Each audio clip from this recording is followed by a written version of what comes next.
কি আপনি এত রাতে এখানে কি করতেছেন? আর এটা কি? আজকে তো তোমার জন্মদিন, তাই না? আমার জন্মদিনের কথা আপনি কিভাবে জানলেন? প্রতিবার আমার জন্মদিনে ঠিক এমন একটা করে উপহার কে যেন আমার বাসায় পাঠায়, জানি মনে হয় আমার আপন কেউ। আপনি কি সেই মানুষ? আমি তো শুধু পার্সেলটা দিতে আসছিলাম, আমি জানি না কে পাঠায়। এটা যে পাঠাইছে তার সাথে যদি আপনার দেখা হয় তাহলে তার বইলা দিয়ে তার বোন আজও তাকে প্রতিদিন খুঁজে বেড়ায়, কে অনেক বেশি ভালোবাসে। মায়া টাকা দে, এখন ধরে মাল খাইতে পারতাছি না, বেরেন টিস টিস করতেছে। তোমার আমি নিশা পানি করলে একটা রেখে দিতে পারবো না, যাও।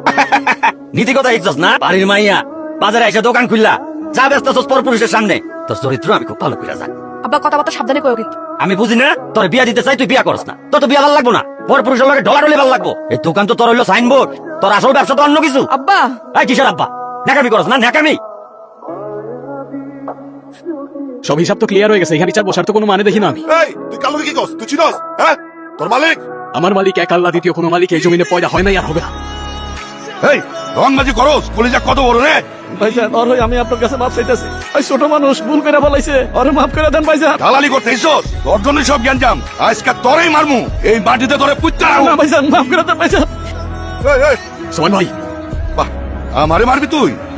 কলিজা তোর কম না? আমার গতিতে দাঁড়ায় তুই আমার দিকে বন্দুক তাক করস।